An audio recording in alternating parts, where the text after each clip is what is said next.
আসসালামু আলাইকুম আপুমনি ভাইয়ারা, আপনারা সবাই ভালো আছেন তো? আল্লাহর রহমতে আমিও ভালো আছি। তো আজকে আমি এই গরুর বট রান্না করে দেখাবো। এটা আমি পরিষ্কার করে কেটে ছোট ছোট করে রেখে দিছিলাম। আসলে সব চাইলেই তো দেখাইতে পারি না, এই জন্য আমি সব আগের থেকে গুছিয়ে রেখে দিছি। এখন রান্না দেখাবো। এলাচের ঝাল দিলাম, বড় এলাচ দিলাম, ছোট এলাচ দিয়ে দিলাম, তেজপাতা, পেঁয়াজ,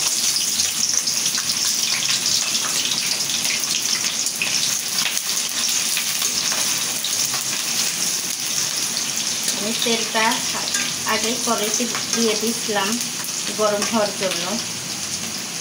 গ্যাস একটু খুব স্লোভাবে আসতেছে। পেঁয়াজটা ভাজা ভাজা হলে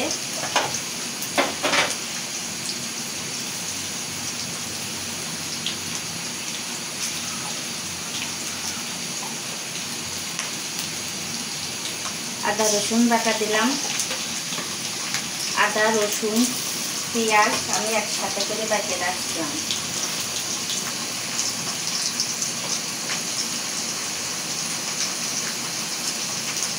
একটু মরিচ দিলাম,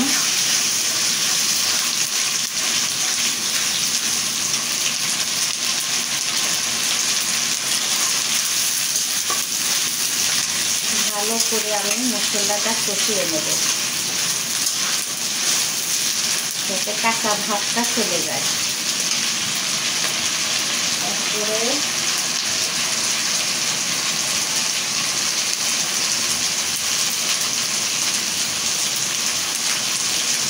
একটু জিরে দিয়ে দিলাম,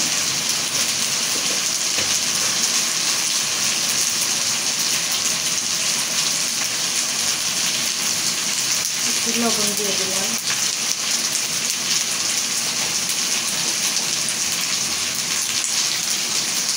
হলুদ দিয়ে দিলাম,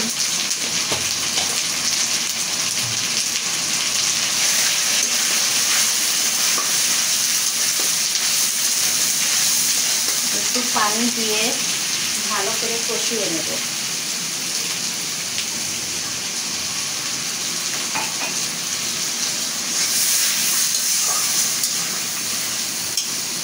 এভাবে 5 মিনিট ভালো করে কষিয়ে নেব মশলাটা।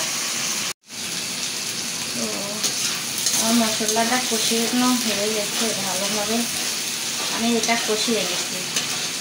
এখন আমি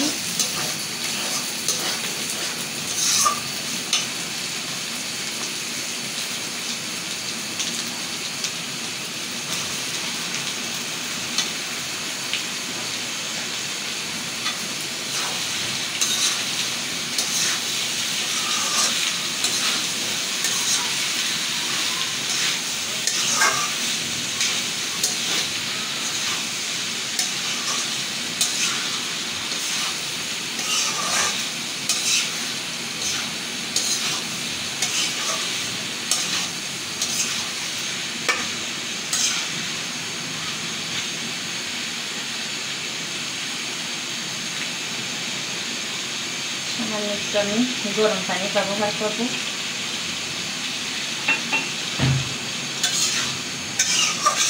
গরম পানিটা দিলে তাড়াতাড়ি সিদ্ধ হয়ে যাবে মাংসটা।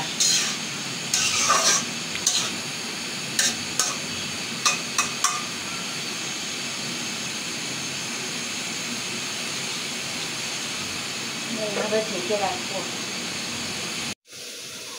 তো কি অবস্থা এখন দেখি।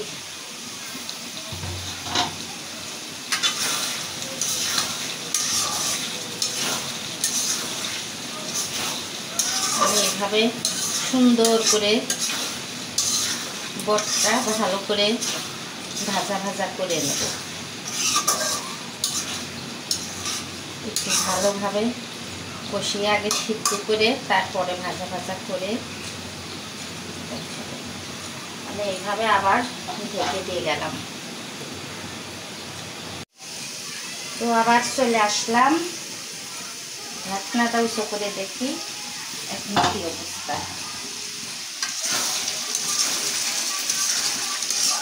আমি অফ ক্যামেরা এসে কয়েকবার করে লাড়া দিচ্ছি, নাই নিচে লাগে যায়, ওই জন্য বারবার লাড়া দিতে হয়। এটা একেবারে ভাজা করে লাড়া দিতে। আমি একটু সামান্য একটু পানি দিয়ে ভালো করে সিদ্ধ দিতে দিয়ে দেবো।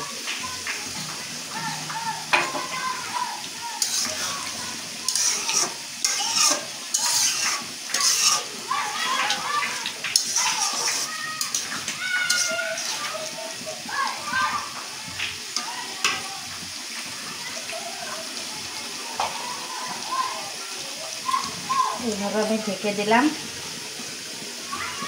আবার পরে আসে দেখবো কত দূর হলো। তো চলে আসলাম, আবার দেখি কি অবস্থা।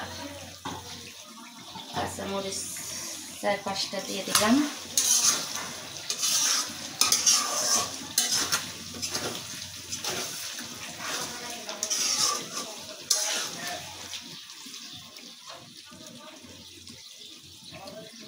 আমার রান্না প্রায় হয়ে গেল, এখন আমি ঢেলে দেখাবো।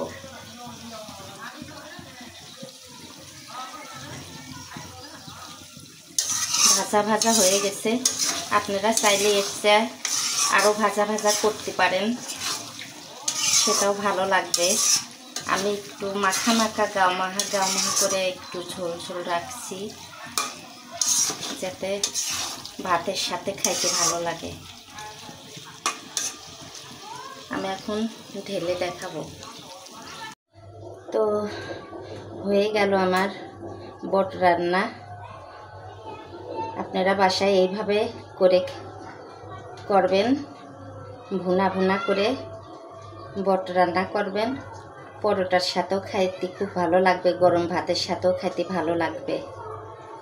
তো আজ এই পর্যন্তই। আপনারা সবাই ভালো থাকবেন, সুস্থ থাকবেন, সবাইকে ভালো রাখবেন। আল্লাহ হাফেজ।